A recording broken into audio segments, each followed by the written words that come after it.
Good morning, Gravette High School. Happy holidays and good morning, Gravette High School. Good morning, Gravette High School. Good morning, Gravette High School. Good morning, Gravette High School. Good morning, Gravette High School. Good morning, Gravette High School. Good morning, Gravette High School. I'm Madeline Obert. And I'm Julia Madison. And this is GHS News for the week of February 3rd. This Wednesday, FCCLA will be starting crush sales. FCCLA members will be at the table during lunch to take your orders. Also, this week, Gravette has an away game against Gentry. Be sure to come out and support your Lions. The 6 marks 100 days till graduation. So, seniors will be rewarded with a donut this Thursday. Also this Thursday, we will have representatives from the U.S. Army in the Commons during first and second lunch to answer any questions you might have. So, be sure to stop by their table if you're interested.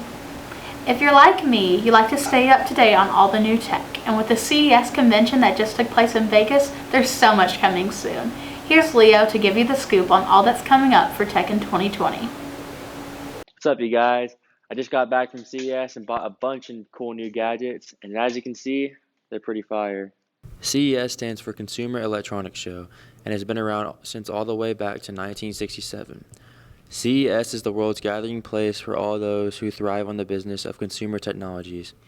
Basically, the smartest innovators in the world get together and show off their super cool new gadgets to the public.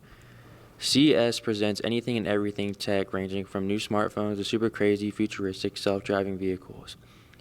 The CES festival typically lasts about 5 days and is usually showcased at the very beginning of each year to show the tech world a sneak peek of this year's new releases.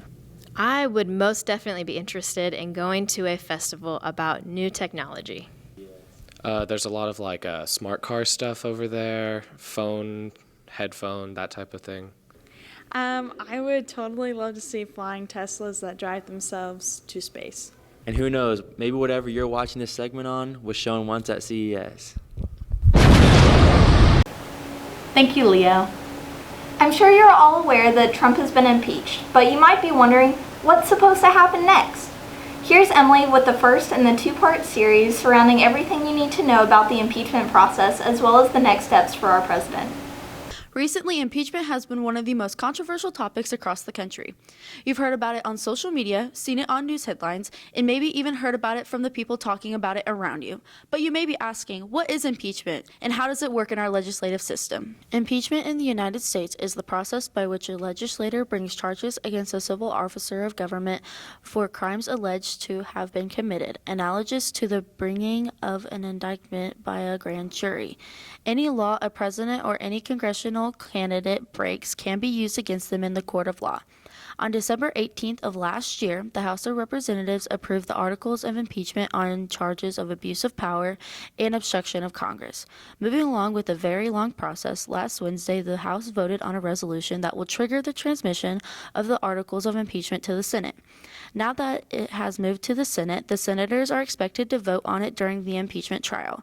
If the Senate votes on it and it passes by a 2/3 supermajority, Donald Trump will lose his place in office. I don't exactly know how the impeachment process works. I know you have to go through both houses, and both houses have to vote to impeach whoever they're trying to impeach. And I have seen about it a lot on social media. I have heard about impeachment, and I really don't care if he gets impeached or not, because no matter what happens, it's not really going to change much. Because everyone freaked out when he got elected, but nobody really noticed any big changes unless you actually looked for changes. So I don't know anything about the impeachment, and I don't know anything about the process going on because I don't follow it up on social media. I have heard a lot about the impeachment. It's been on the news a lot lately, but I don't follow politics as much as I should, so I don't know. Okay, yeah, I don't really watch the news, but I've seen it a lot on social media and stuff like that. The impeachment process is something the United States doesn't do very often, but they have done before. It's a very long movement, but can be done. When the president is impeached, the vice president will take his place in office until the next re-election. Thank you, Emily.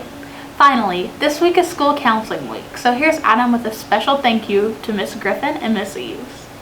A few of you may know the wonderful women who spend their days inside this office.